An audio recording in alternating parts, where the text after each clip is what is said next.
What's up, everybody in YouTube land? This is Sean Ferrer once again. And I do want to start out by saying, first off, I see that I actually have a few followers. I am very grateful to all of you. I mean, I didn't expect to have any followers. I didn't expect to have any likes. I didn't even expect to have comments. I figured people would just kind of slip on by, you know what I mean? Who cares? But I do appreciate it. As far as I'm concerned, that is very nice. That being said, I did have one hell of a show planned for you guys today because I basically study politics constantly and I'm always looking what's going on around the world and what's going on in our own country and culture and things of that nature. And, you know, that being said, I had I'm looking at it now, it's like 6 pages of what I was going to talk about in this episode. But all that ended because today marks the monumental day that Joe Biden decided to come out of the basement, the houseplant, and actually have a presser with people, like actual reporters. Okay, so I just got done watching that, and I wanted to come right out and just be like, this is absolutely hilarious. Okay, first of all, yes, I smoke cigarettes. First of all, let's start out with, he was asked about the border. That's one of the biggest crises going on right now as far as, domestic crisis. I mean, yeah, COVID's pretty big, but you know what? COVID's dying down now. Okay? Vaccines are going out. You know what I mean? Florida's still open. I'm glad I live in a free state. But anyway, he's asked about the border crisis.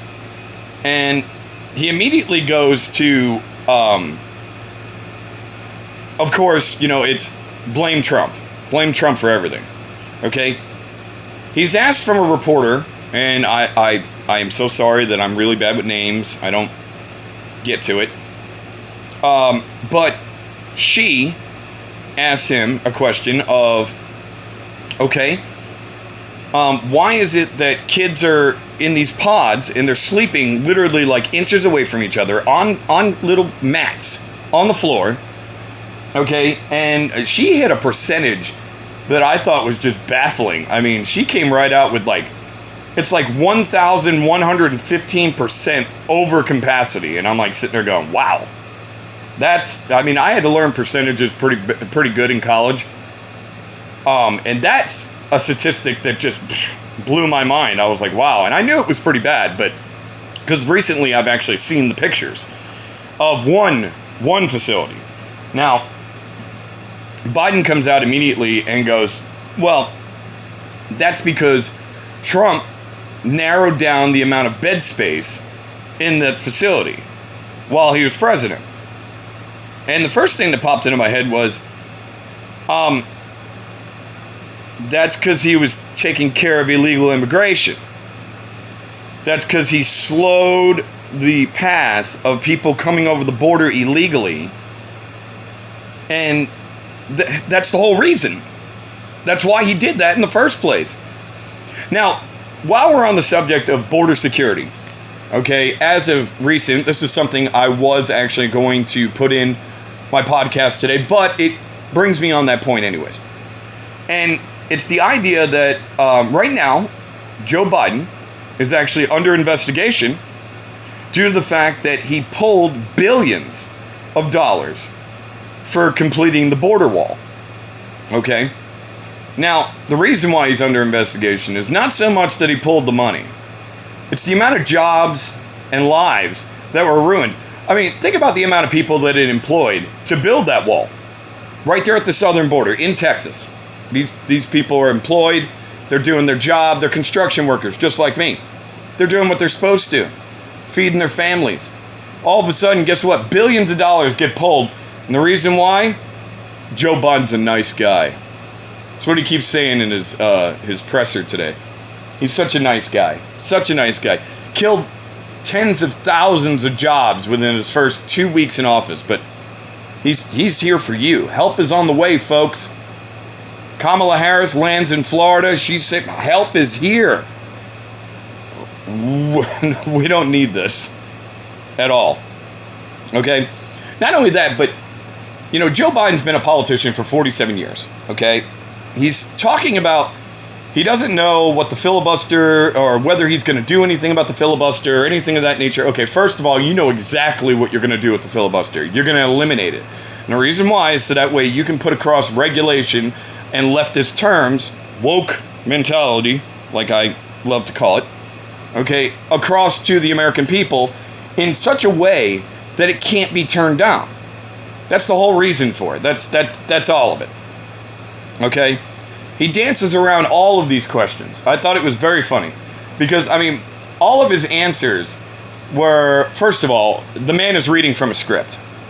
Okay? If you watch the presser, please. Every question that was said to him, okay, he was able to look down in his notes and answer. Now, I do understand that he has a press secretary, which probably wrote him notes and stuff. But I'm letting you know right now, first of all, the left and the biased media, they do this all the time, okay? They will literally pamper Joe Biden with, I guarantee that he probably got a list of the questions of I think there was like 6 or 7 reporters that were allowed in this presser, which is ironic to me because every single time that Trump went into a presser, which he did many, okay, there was a crowd of people. Even during COVID, a crowd of people. Cameras, reporters, all that stuff. Okay? I always found that funny. But, like I said, so he's got, 6 or 7, maybe 8 reporters in the room. And they're all socially distanced, wearing their masks. I always find that funny, too. And he literally is reading off a script for every single question that's put in front of him. That in itself should just tell you exactly what type of a president we have right now. And yes, he is the legitimate president. Yep. It's unfortunate, folks, but yep. We're going to have to deal with, 4 years of Joe Biden unless Kamala Harris takes him out. Moving on. His plan with China.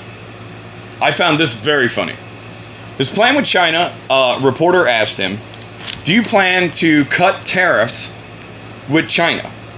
Okay, now the whole reason why these tariffs were put in place in the first place was because China was basically using the United States as basically their own honeypot. Okay, they could bring goods into the United States. We didn't tax the hell out of them, this and that. We try to bring goods into China, they tax the hell out of us. So Trump came up with a business proposal because that's what he was. He's not a politician. He's a businessman. That's what America needed at that time. Which, would I have taken 4 more years of Trump? Yes. Especially over Biden. But, that being said, it didn't come to pass. Let's move on. You know what I mean? Let's not digress. Okay? But, he states that he wants to drop the tariffs down to 2%. That in itself sounds like an idiotic move. Because all that does is allow China to use the United States as its honeypot again. Okay, they're going to insource goods into the United States. We're going to buy them as an economy. Okay, and we're going to feed China. Okay, the problem with this is that China wants to become a bigger world power than what we are. Economically, military, the whole nine. Socially, they want to be better than us. Okay, so why are we going to help our enemies? Well, that's probably because, Joe Biden is so far into China's pocket, it's unbelievable. But that's what I'm assuming. Okay?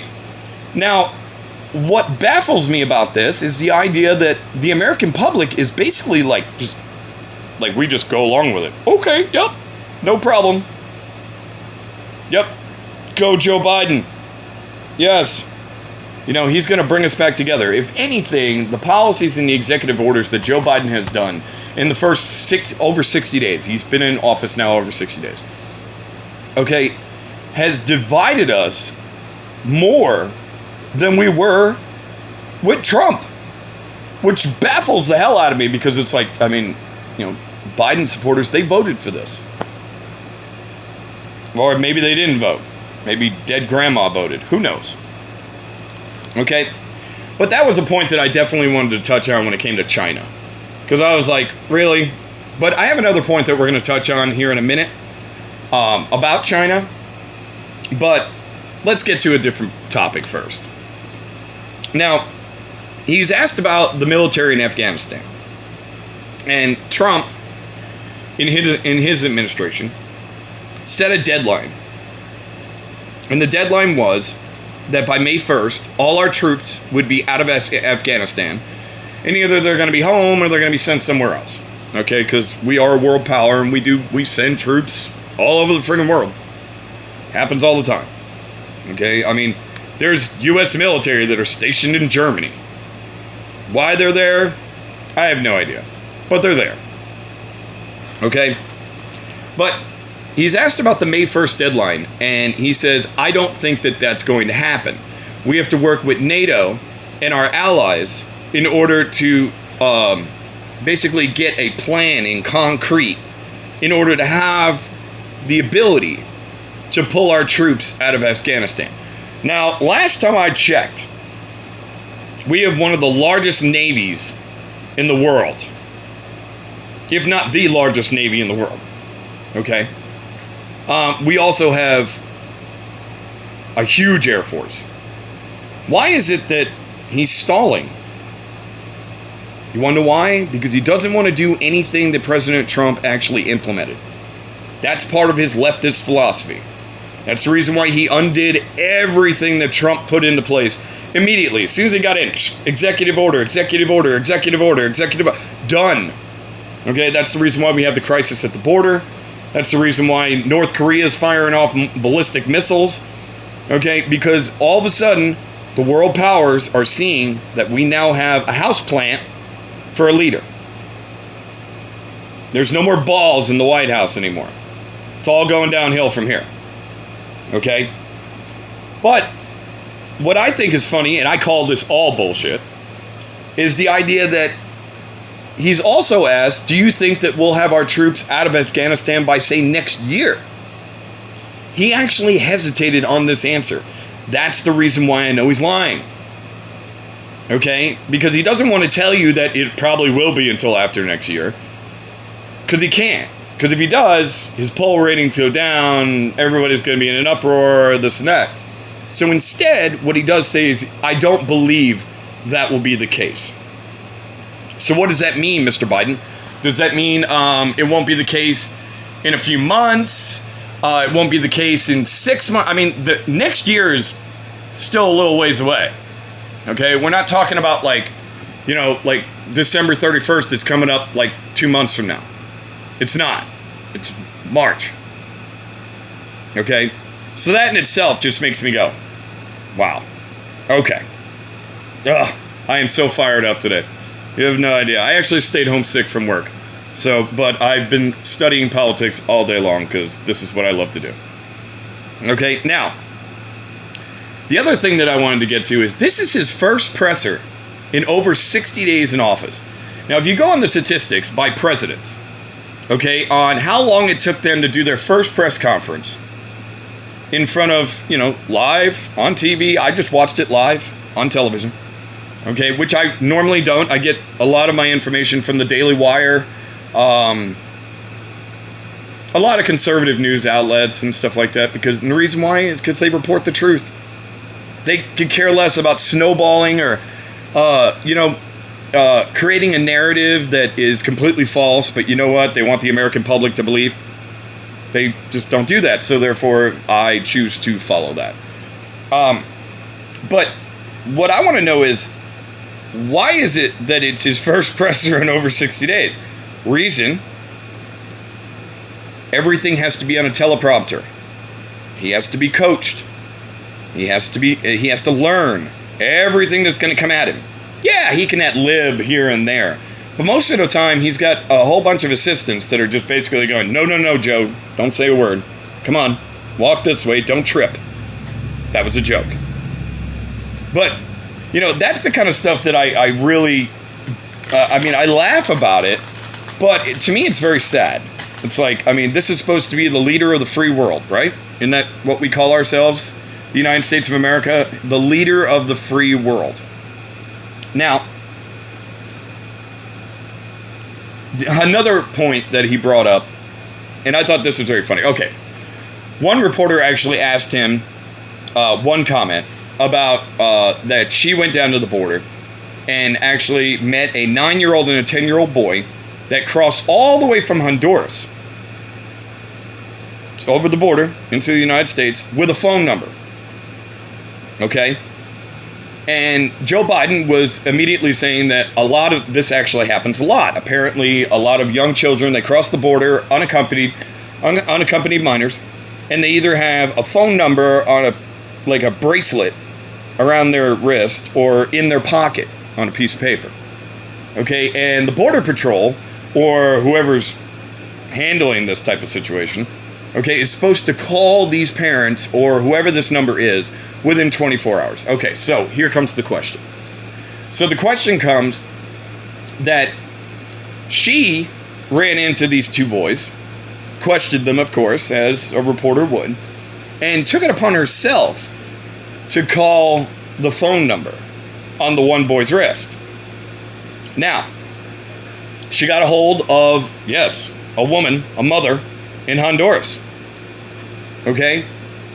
What she was wondering is these children were in the United States for 72 hours and nobody had ever called this number. Now, Joe Biden is now claiming that he's putting in new policies and he's working up and vamping up a whole bunch of stuff that's going to rectify this situation. Which, hey, you know what? He might actually be doing that. Do I think it's actually going to happen? Probably not. Or if it does happen, it's going to take a long period of time. I mean, 1,115% over capacity. And he says he actually opened up Fort Bliss to take care of this oversurge of children. First of all, Fort Bliss was closed by President Trump due to inadequate situations. It didn't come up to standards in order to be able to deal with this type of border crisis. That's the reason why it was taken out of the system in the first place. Okay, but you know what? Here comes Joe Biden. I'm here to help. Help is on the way. Okay, these people are here because of you, Joe. Because of the things that you said. Because of your leftist views. They know Donald Trump's not in office anymore, so they're like, ho, let's send everybody over there.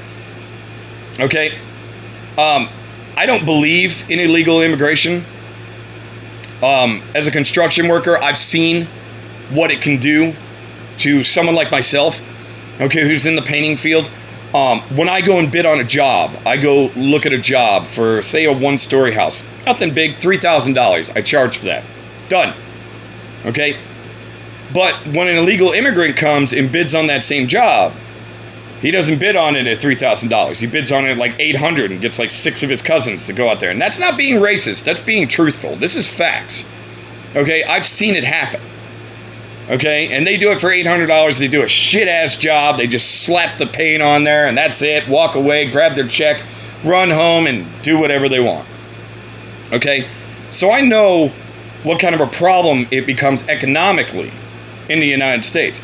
Not to mention, do you really think it's good for a child to come to the United States and then all of a sudden get thrown into a foster care or get released into the interior?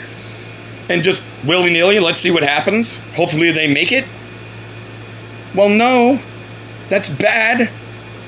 That's like ill parenting. I mean, I understand that a lot of these children come from like really poor countries, very violent countries, drug cartels, rape, murder, all types of stuff. I believe it.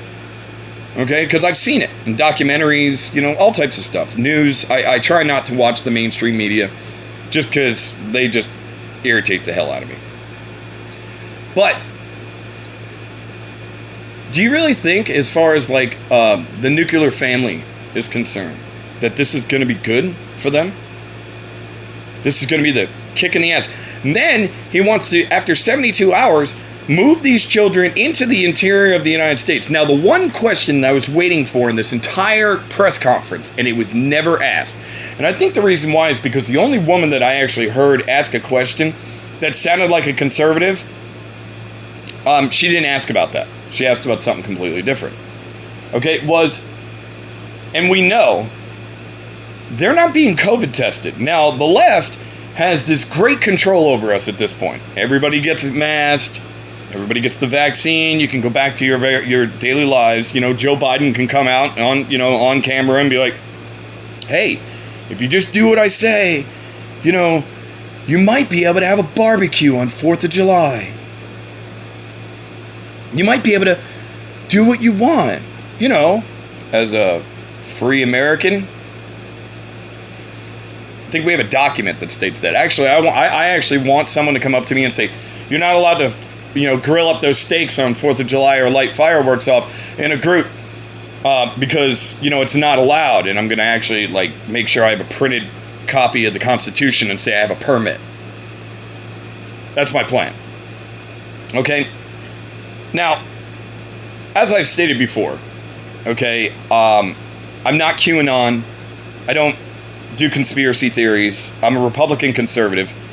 But I also do believe in culture. Okay? I believe in taking back our culture and conserving it the way it was. And the reason why is because the left has put in so many policies at this point that, in order for us to even move forward in taking back our culture, we have to take back the institutions that we lost.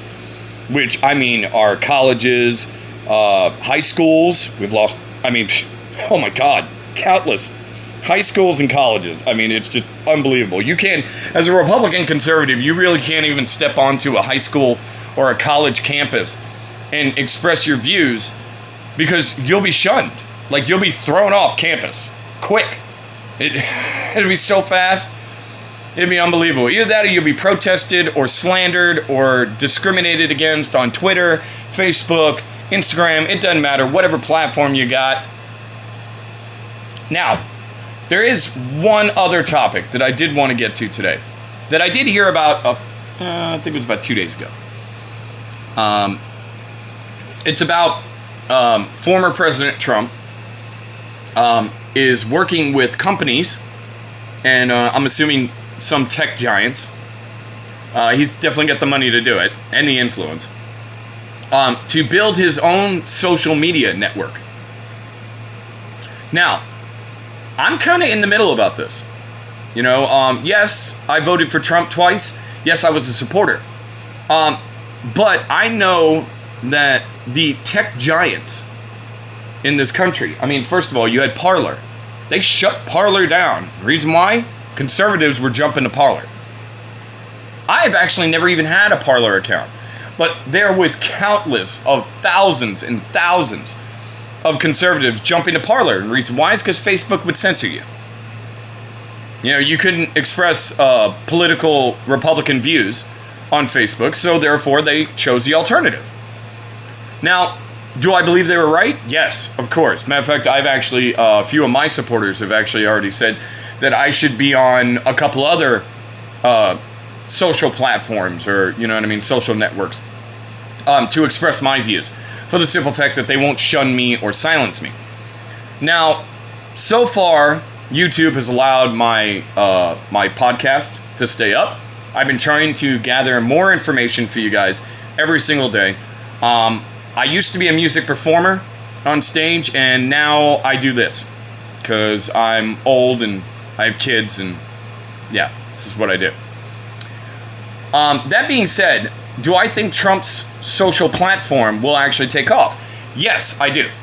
I believe that a lot of people from Facebook, Twitter, things of that nature are going to jump to that immediately. And the reason why is because they're not going to be censored. It's called freedom of speech. It's our First Amendment. Freedom of the press, which the press these days has no idea what that means anymore.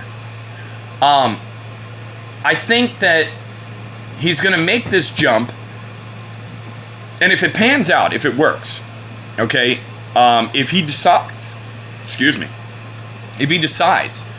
to run again in 2024, I think it's actually going to boost him in that election. Now, I've heard different things about different Republicans planning to run in 2024, but I've also heard about certain Republicans talking about President Trump trying to take the Republican primary in 24, and I mean, there's been Republicans that have been like, he'll win with a landslide. We are looking at this point at a monumental shift in the Republican Party. Okay? There was a time period when Republicans were mainly rich people, well-off people, very business-oriented and this and that. Now, we're seeing an influx of people just like myself. I'm a lower middle class individual.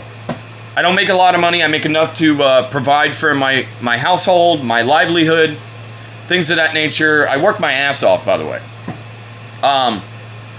And you're seeing more and more people like myself, I call myself the culturally woke Republican, switching to the Republican Party. Now, why is that? Why do you think that is? Because all of a sudden, the Republican Party switched gears and went, wait a second. The left likes to promote their garbage. I call it garbage. I'm sorry. There's a lot of it that's just plain out garbage. I mean, it's critical race theory and, lesbian dance theory, crazy shit. Okay, but they promote a lot of it, believe it or not, to lower class families. And the reason why is because they're always promising this, this, and this, and this. They're going to do this for this neighborhood. They're going to improve this for you. They're going to put some money in your pocket. They're going to, you know what I mean? They're going to do all of this for you. And y'all just keep voting for them. And they don't do any of it. Like, if anything, they make your neighborhoods poorer. They destroy your education system. Their policies are just ruin your kids. I won't even allow my son to even view leftist policies. He's 14 years old. My son's a computer programmer. Has no problem with me looking at him and going, no, I don't think that that's something you should be studying. Okay? But that's what I'm noticing. I mean, you have conservatives in the Republican Party, which is, myself included. You have people like Michael Knowles. You have people like Matt Walsh. You have people like Ben Shapiro. You have people like Jordan Peterson. You have all these predominant figures that have been speaking conservatism for a long period of time. And then you have these other people. They're called the alt-right. It's what I've heard. That's their name. Okay? And these are the people in the Lincoln Project and, the 1619 Project and, I don't know where they went wrong. But basically what they're doing is they're bowing to the wills of the left so that way they don't get canceled themselves. They don't get remarked as horrible people. That's what they're doing. Me personally, I will never bow to the left. I will never apologize for anything that I've said. Now, don't get me wrong. If I say something wrong and I'm actually rebuked and someone gives me factual information of why what I said was wrong, I will definitely come right out and go, you know what? You are absolutely right, and I apologize. I retract my statement. But until that happens, I'm still going to be here. Another point that I did want to get to, and this was actually going to be for tomorrow's podcast, but I will bring it up slightly today because I do have to do a little bit more research on it. I really do. The idea that the left comes across and says, you need government in your life. I don't believe that at all. I believe I'm all for less government. I don't believe government should be involved in specific aspects of your life, your day-to-day. You know what I mean? Like, why is government involved in marriage? Makes no sense. For what? Are you marrying her? No, you're not. I am. What do you need to be involved for? You know what I mean? On abortion rights. As far as I'm concerned, think about it this way. If they made abortion illegal, okay, yes, do I believe that illegal abortion would actually become a little bit of a problem? But there are over 1 million abortions, or 950,000 is the statistic, okay, in the United States. Okay, and let's say they made abortion illegal across the board. All 50 states. Okay? Well, say there's still 58,000 illegal abortions that are going on in the United States. As far as I'm concerned, that's a net win. We won. We just saved, 890 something thousand lives in the United States. That's a net win, guys. You know, we wasted so much money on the war on drugs and the war on poverty and this and nothing ever got done, by the way. You know what I mean? Think about it. We got more people on opiates right now than we even know what the hell to do with and shit. And then at the same time, we have the war on poverty. There's kids still starving in the streets in normal inner cities in the United States. This happens every day.